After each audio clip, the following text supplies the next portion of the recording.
బాలనగర వెంకటేశ్వర స్వామి దేవాలయం రామన్నపేట వరంగల్. బాలనగరం ఎందుకు పేరు వచ్చింది అంటే, ఎక్కడైనా స్వామి వెంకటేశ్వర స్వామి ఆజానుభావంతో కొని ఉంటారు. కానీ ఇక్కడ చిన్న బాలుని రూపంలో ఉన్నాడు అన్నమాట.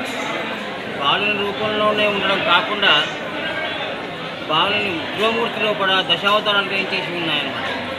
కాబట్టి ఇది చాలా పురాతనమైన దేవాలయం.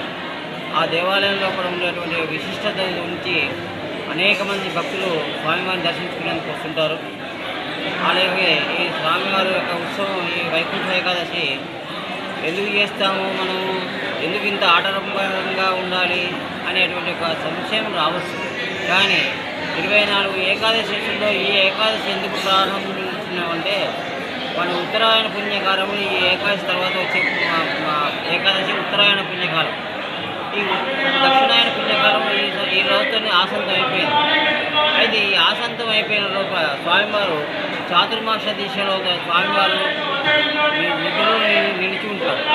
కానీ ఈరోజు స్వామివారు వైకుంఠంలో చేరి భక్తులకు దర్శనమియ్యాలన్నటువంటి ఉద్దేశంతో ఉంటే యువతులందరూ కూడా ఆ రోజు వైకుంఠంలోకి వచ్చి స్వామివారిని దర్శించుకోవాలని చెప్పి ఎదురు చూస్తూ ఉంటారు.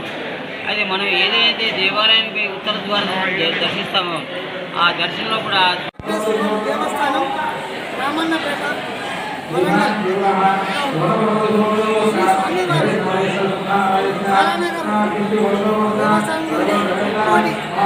ఏకాదశి సందర్భంగా స్వామివారికి ప్రత్యేక అలంకరణలు అభిషేకం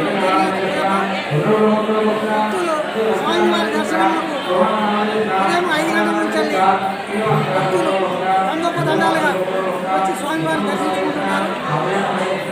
ఈ స్వామివారిని దర్శించుకున్న ప్రతి ఒక్క భక్తుడికి కోరిన కోరికలు నెరవేరుతాయని నమ్మకంతో ఈ ఎండలో కూడా లైన్లో నిలబడి సామరస్యంగా ఓపికతోటి స్వామివారి దర్శనం కోసం చూస్తున్నారు. వారి కోరికలు నెరవేరుతున్నాయి కాబట్టి అంత ఓపికతో నిలబడి ఉన్నారు. ఈ భక్తులకి ఎండ కొట్టకుండా కలకత్తా పెండల్స్ వేసాము, కూలర్స్ ఏర్పాటు చేశాము, ఉచిత ప్రసాదం ప్రతి ఒక్క భక్తులకి ఉచిత ప్రసాదం ఏర్పాటు చేశాము. భక్తులకు ఎలాంటి ఇబ్బంది కలగకుండా మీడియా మిత్రులు, వాళ్ళు, పోలీసు, రెవెన్యూ అన్ని శాఖల వారు కోఆర్డినేట్స్ తోటి నిరంతరము మాకు సహాయ సహకారాలు అందిస్తున్నారు. వారి సహాయ సహకారాలతో ఈ యొక్క ఇంకోటి ఏకాదశి పర్వదినం దిగ్విజయంగా జరుగుతున్నది. అదేవిధంగా ఫిబ్రవరి